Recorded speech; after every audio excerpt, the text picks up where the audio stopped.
according to Muhammad, in a revelation he claimed to have received from God, the sun sets in a pool of murky water.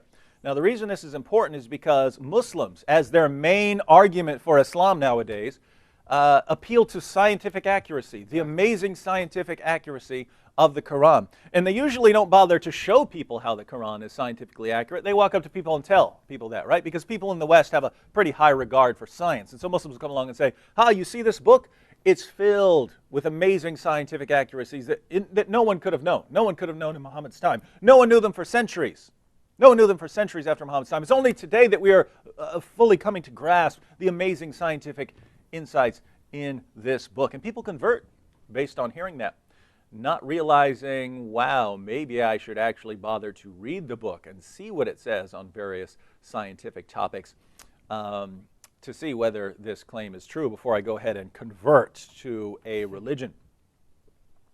Well, I actually don't like nitpicking on every little scientific problem we might point out in the Quran, unless the argument is being made against me that this book is confirmed by science. Then we have to go through the claims it makes.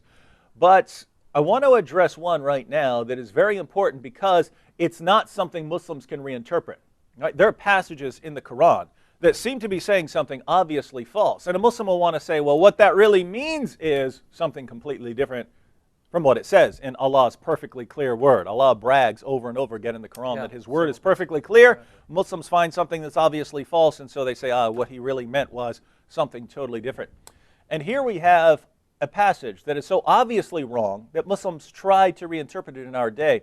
The problem is Muhammad himself gives the interpretation. And according to Islam, Sam, who is a greater interpreter of the Quran than Muhammad himself? Actually, Muhammad is also called the walking Quran. Mm-hmm. He actually lives and breathes the Quran, so there is no greater authority on earth to explain the Quran than Muhammad. So if Muhammad says this is what the Quran means, does a Muslim get to say, well, Muhammad's obviously wrong, I'm going to interpret it this way? Unless they think that they're a prophet of a higher status than Muhammad, there is no way you can deny the words of Muhammad. Now, they may say that the narration itself is weak, or that the narration falsely attributes words to Muhammad, but we know they can't even appeal to that argument because what you're about to quote is deemed sahih, meaning sound, without any error or defect in its chain of transmission. So if you're going to call into question this so-called sound narration, then you're going to have to call into question the entire corpus of the hadith literature. In which case, we don't know anything about Islam. Exactly. We don't know anything about Islam. We don't know anything about the formation of the Quran if you start throwing out Precisely. the narrations that describe how the Quran was formed. All right, well, let's look at the passage. This is chapter 18, verses 83 through 86 of the Quran. And they ask you about Dhul Qarnayn. Many Muslims say this is referring to Alexander the Great, but whoever it refers to, the same situation applies. And they ask you about Dhul Qarnayn.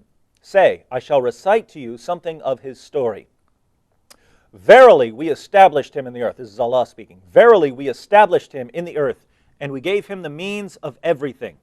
So he followed away, until when he reached the setting place of the sun, he found it setting in a spring of black, muddy, or hot water, and he found near it a people. Notice what this is saying. He reached the setting place of the sun. So not only is there a setting place of the sun, you can actually get there. If you travel far enough, you can get to the place where the sun sets. There is a place where the sun sets. And where is this place? He found it setting in a spring of black, muddy, or hot water. And not only that, he found near it a people. So we have a couple of things here in this passage. One, there's a place where the sun sets. Two, Dhul Qarnayn, or Alexander the Great, gets to this place, and there are people who live there. Now, Sam, I don't know about you, but they taught me in science class that the sun is much bigger than the earth. Could the sun possibly set in a pool of water here on earth? And could there be people who live there? Every day the sun goes and sets in this pool, and they live right beside it. They're fine, right? To even get that close to the sun is to be, torched. Incinerated, yeah. You got it, man. Instantly. There's no way, impossible. Now, Muslims Muslims want to reinterpret this passage, right? And there's a lot here. They have to say that there is no setting place of the sun. He obviously didn't get there, and there certainly aren't people who are living there. So they try rather desperately, may I add, to say what this is talking about is Dhul Qarnayn coming to some body of water, and he sees a reflection of the sun in the pool. And so from his perspective, it looks like the sun is sitting in a pool. And that's all this passage is saying. This passage doesn't say he found a pool and he saw a reflection of the sun in the pool. He found the setting place of the sun, found it going down into a muddy pool. But assuming Muslims want to reinterpret this, you have to deal with Muhammad himself, because Muhammad also explains where the sun goes. And this part has nothing to do with Dhul Qarnayn.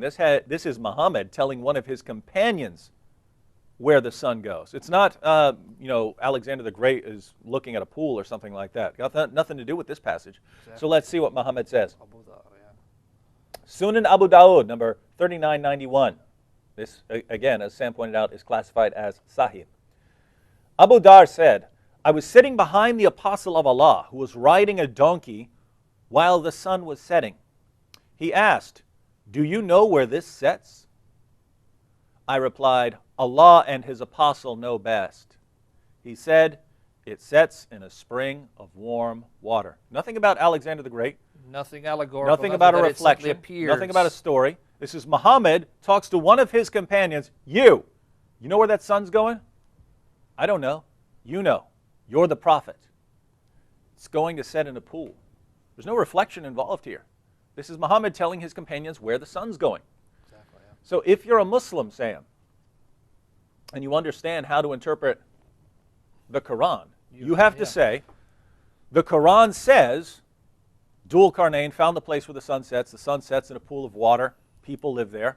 Can I reinterpret this? No, because Muhammad gave me the interpretation. Muhammad himself told one of his companions that the sun sets in a pool of water, and therefore, as a Muslim, I have to say, I don't care what my teachers tell me. I don't care what anyone tells me. I don't care what the standard view of the solar system is. The sun sets in a pool of water, and I could actually get there if I traveled. I could go get on my bike and go find the place where the sun sets. And the sun must be small because it's setting in a pool.